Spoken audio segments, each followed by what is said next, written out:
Assalamualaikum warahmatullahi wabarakatuh. Selamat pagi, siang, teman-teman semua. Perkenalkan, saya Iqbal, NIM 25601056 dari kelas Manajemen C, Program Studi Manajemen, Fakultas Ekonomi dan Bisnis, Universitas Indonesia Timur, Makassar. Nah, pada kesempatan ini saya akan mempresentasikan tugas mata kuliah Pendidikan Kewarganegaraan dengan judul Menunjukkan Sikap Bela Negara sebagai wujud tanggung jawab warga negara dan memperkokoh ketahanan nasional. Kita mulai dari pendahuluan latar belakang masalah.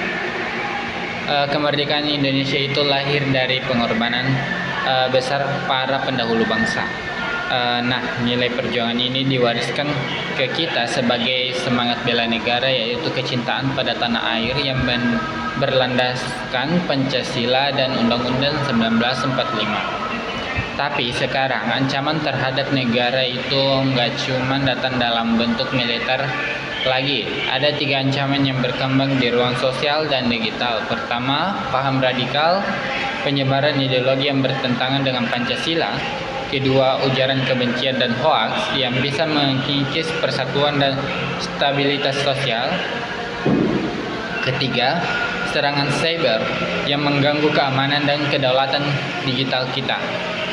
Nah, disinilah posisi mahasiswa jadi strategis karena kita sedang berada di fase pembentukan karakter dan pola pikir yang akan menentukan arah bangsa ke depannya.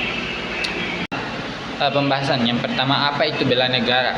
Bela negara adalah sikap, tekad, dan perilaku warga negara yang dilandasi rasa cinta tanah air serta kesadaran berbangsa dan bernegara untuk menjaga kelangsungan dan hidup bangsa berdasarkan Pancasila dan Undang-Undang 1945. Menurut Undang-Undang Nomor 3 Tahun 2002 tentang Pertahanan Negara, bela negara itu bentuk pengabdian warga negara sesuai profesi dan kemampuan masing-masing. Jadi bukan cuma tanggung jawab TNI atau aparat militer saja. Ada 5 nilai dasar bela negara yang perlu kita pahami. 1. Cinta tanah air.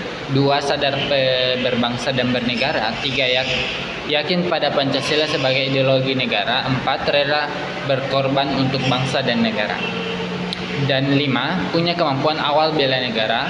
Kelima nilai ini jadi fondasi dasar terwujudnya ketahanan nasional yang tangguh. Nah, ketahanan nasional yang kokoh itu diukur lewat konsep yang disebut Astagatra, artinya 8 unsur atau gatra. Astagatra ini dibagi menjadi 2 kelompok besar, yaitu Trigatra, aspek alamiah yang sifatnya relatif tetap. Ini terdiri dari 3 unsur, geografi wilayah, jumlah dan sebaran penduduk, serta kekayaan sumber daya alam.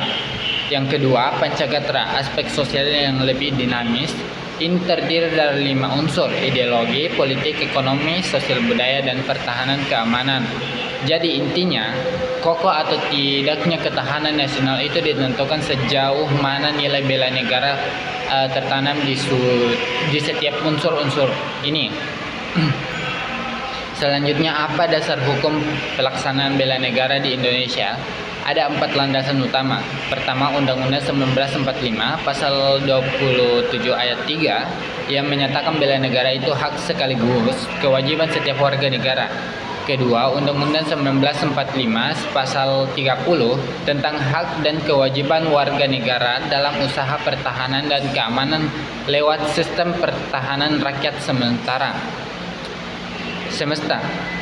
Ketiga, Undang-Undang Nomor 3 Tahun 2002 tentang Pertahanan Negara yang menyebutkan bela negara bisa dilakukan lewat PKN, pelatihan dasar militer, pengabdian sebagai TNI, atau pengabdian sesuai profesi kita masing-masing. Dan keempat, Undang-Undang Nomor 23 Tahun 2019 tentang Pengelolaan Sumber Daya Nasional yang mengatur komponen cadangan sebagai wujud partisipasi warga negara. Sekarang kita bahas bentuk-bentuk bela negara, dimulai dari yang fisik, yaitu partisipasi langsung dalam pertahanan negara menggunakan kekuatan bersenjata. Ada 4 contohnya menjadi prajurit TNI, baik secara sukarelawan maupun lewat mekanisme wajib militer menjadi bagian dari komponen cadangan, yaitu mobilisasi warga sipil untuk memperkuat pertahanan saat kondisi darurat, mengikuti pendidikan dan pelatihan dasar militer termasuk penanggulangan bencana dan terlibat dalam kegiatan berbasis masyarakat seperti Siskamling atau organisasi kepemudaan. Sedangkan bentuk non-fisik adalah peran aktif memajukan bangsa tanpa kekuatan bersenjata, dan ini justru makin relevan sekarang karena banyak ancaman yang sifatnya non-militer. Ada 4 contoh: menaati hukum, karena kepatuhan pada aturan itu mencerminkan kesadaran bernegara, menjaga persatuan di tengah keberagaman suku, agama, ras, dan golongan, melestarikan lingkungan, karena lingkungan yang lestari didukung dengan ketahanan nasional jangka panjang dan berprestasi, mengharumkan nama bangsa di bidang pendidikan, olahraga, seni, dan teknologi. Contoh nyatanya yang kita alami sendiri waktu pandemi kemarin, kepatuhan kita menjaga jarak, memakai masker, dan ikut vaksinasi itu sebenarnya adalah bentuk aktualisasi bela negara non-fisik dalam menghadapi ancaman wabah penyakit. Lalu apa peran khusus mahasiswa dalam bela negara, dan 6 hal yang bisa kita lakukan? 1. Disiplin dan tanggung jawab dalam kegiatan akademik maupun sosial. 2. Aktif dalam kajian dan inovasi di kampus. 3. Kritis menyaring informasi alias anti hoax. 4. Anti korupsi sejak dini dan jujur secara akademis. 5. Menjaga persatuan dan toleransi di lingkungan kampus. Dan 6. Aktif dalam pengabdian masyarakat serta menjaga nama baik bangsa, baik secara nyata maupun di dunia digital. Semua ini tergantung dalam konsep sinergi pentahelix, di mana mahasiswa berperan sebagai unsur akademik, menghasilkan pemikiran dan inovasi bagi ketahanan nasional yang bersinergi dengan 4 unsur lainnya, yaitu bisnis, community, government, dan media. Yang tak kalah penting bagaimana bela negara di era digital, karena sekarang ruang digital itu jadi medan baru pertahanan negara. Ada ancaman hoaks, radikalisme digital, dan serangan cyber yang menuntut peran aktif kita sebagai mahasiswa.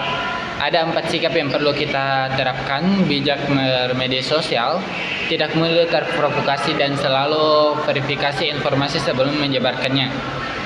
Menangkal radikalisme digital dengan waspada dan ikut mengedukasi lingkungan sekitar melawan ujaran kebencian supaya tidak memicu perpecahan di ruang maya dan menyebarkan konten positif untuk membangun citra baik bangsa. Kita juga perlu mewaspadai buzzer politik yang bisa memperkuat polarisasi dan manipulasi opini politik publik. Sampailah kita di bab 3 penutup dari semua pembahasan tadi. Saya menyimpulkan 5 poin utama. 1. Bela negara adalah sikap dan tindakan warga negara yang berlandaskan cinta tanah air demi keutuhan NKRI. 2. Hal ini berlandaskan hukum yang kuat mulai dari Undang-Undang 1945 sampai undang-undang terkait. 3. Bela negara diwujudkan secara fisik maupun non-fisik. 4. Mahasiswa punya peran strategis lewat disiplin, toleransi, anti korupsi, dan pengabdian masyarakat. Dan 5. Di era digital, bela negara ini meluas menjadi kebijaksanaan bermedia sosial serta penangkalan hoaks dan radikalisme.